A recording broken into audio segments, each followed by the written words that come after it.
that. I never knew that, you know.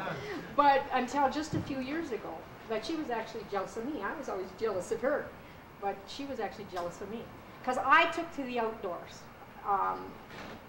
That was my escape from my sister, my twin, and the noise in the house and all of that. So the woods was my escape. And I spent a lot of time in the woods. You know, whenever I was upset, I go and cry in the woods, and I keep running and crying, and the trees always listen to me, you know. Maybe nobody else in my family had time to listen to me, but the trees and my pets always listened to me. And they were my solace, and they always have been my solace, and they still are my solace. That's where I get my energy from.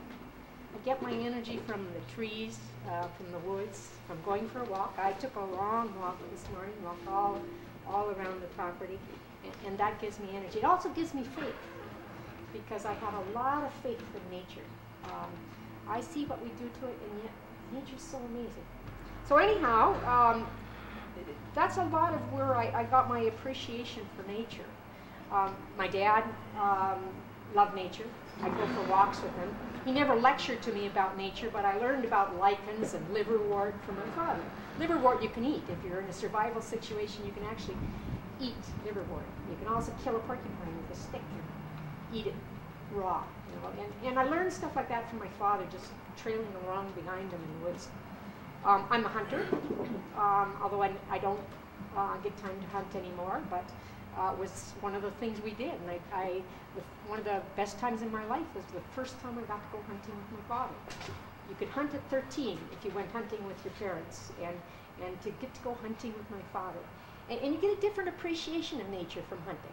It's not the kill that's important, but you really learn to appreciate the animals, what the animal is all about. You really have to be in tune with an animal to be able to hunt it. I mean, it's not the killing that's really the goal. So when I came to Canada, I came with who's now my ex-husband. He's also a veterinarian. I had gotten a love from the mountains when I traveled babysitting to Montana, and I just fell in love with the mountains. And so when I graduated from vet school and practiced for 2 years in Minnesota because my husband was still in school, hadn't planned to start his family as soon as we did end up starting it. It just sort of happened. When he graduated, we wanted to look at places near the mountains to set up a practice. So we actually came out here spring break of his senior year, and we came and we traveled Montana, Idaho, and Alberta and BC. And we looked at practices, and Rocky Mountain House was perfect. We had to have a community that was big enough to support he wanted to do a small animal practice. I wanted to work on cattle. So we had to have a community that was close to the mountains and yet had a cattle population and had a large enough population to have small animal, but wasn't a big city. We didn't want to be. So Rocky Mountain House had a practice for sale. It was a perfect place. It was also easier to come to Canada than it was to go to Montana or Idaho. So we came here. We immigrated, found Rocky Mountain House, immigrated in 1975. I was 8 months pregnant and had a son who was a year and a half, and we had $600 in cash and a 1969 Volvo, and that was our total. That's what we had. What's that? I'm sorry. 1975. Came across the border. The government at that time, the Alberta government, had a loan program, an agricultural loan program, and we qualified for an agricultural loan program because we were veterinarians. And so we didn't have to have any money to borrow the money to buy our practice, and we were able to do that. We borrowed the money, bought our practice, had nothing, and started from scratch, basically. As I say, I wasn't an environmentalist, never been active. In fact, I was going to university when the first Earth Day was going on, the first Earth Day celebrations. I feel so guilty now. I didn't participate in them. I was so busy going to vet school and becoming a veterinarian. I didn't participate in the first Earth Day celebrations, and I really feel guilty about that now. But, so I wasn't an environmentalist when I came to Canada.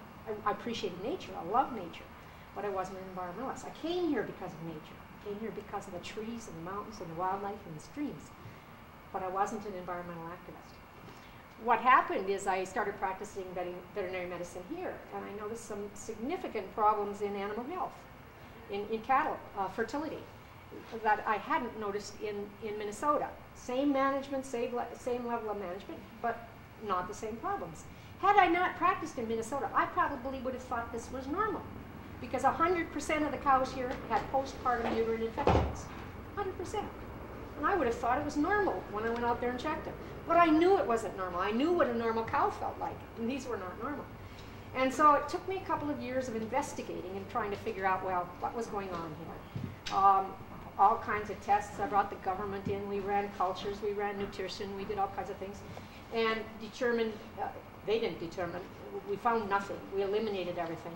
And then I did some research on my own and eventually made the connection with sulfur dioxide emissions, sour gas emissions. And started to speak out then. Well, I asked the government and industry to do something, fix it. Of course, they didn't agree with my conclusions. So I started speaking out publicly. And once I started speaking out publicly, in Alberta, all you have to do is open your mouth, and all of a sudden, you know, you're the president of whatever organization there is. And there was only about 6 environmentalists in the province at that time, and I turned out to be one of them. So at the same time, so that was one thing that got me going. At the same time, there was the Odyssey. And the Odyssey was a convention center resort complex for 500 people, a 300-room complex planned for near the Kootenay Plains. The mafia was involved in it. It was an exciting time. When in 1977, we found out that it had that they had all the approvals they needed. They'd gotten a lease from the province, all the provincial approvals. They'd gotten a recreation lease and all this sort of thing. So I moved out there because I love the mountains and the nature and stuff. I didn't want the Kootenay Plains destroyed by this mega development. So we decided to form an organization called ALERT, the Alberta League for Environmentally Responsible Tourism, and take them on. We didn't care if they'd already had all approvals or not. So we did. We formed the organization, and I basically learned from scratch how to do a campaign, how to organize a campaign. Brian Stasinski was a great model to follow, and I followed some of his principles on how you organize a campaign. But it was really learning from scratch how to do a campaign. So now I'm going to tell you just about some of my stories that I've had through some of my camps, a few of the campaigns. So with the Odyssey and ALERT, we did all kinds of creative things and some really interesting things. One of the things we did, we took a canoe trip from Rocky Mountain House to Edmonton, to the legislature building, and delivered our petitions by canoe to the legislature building. Now, that was one of the best things we ever did, because before this, the media hadn't been too interested in this issue. But canoeing, the petitions themselves are not all that great, but how you deliver them can be really great. And also, they give you a great list of names of people that you can keep asking for money and campaign and get to write letters and things like that. So we had 3,200 names or something like this on this petition, and we got a group, and some kids from Cold Lake, and a bunch of people from Rocky and around the province, and we canoed the petitions to Rocky Mountain, or to Edmonton. Now, I had a reporter from the Red Deer Advocate in the front of my canoe, and he was a big, tall guy, 6 foot something, and 2 of my kids in the canoe. Now, this reporter was not much of a paddler. And I tried to convince him he had to actually put his paddle in the water, you know, and pull the water back.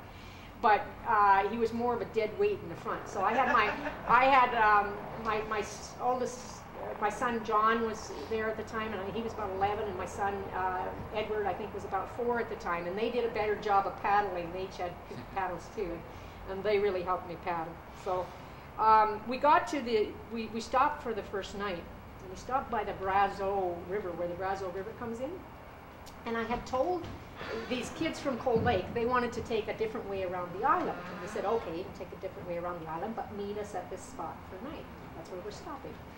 Well, they thought their place is confused, and so they never arrived. And they didn't arrive that night. So the next morning comes along, and these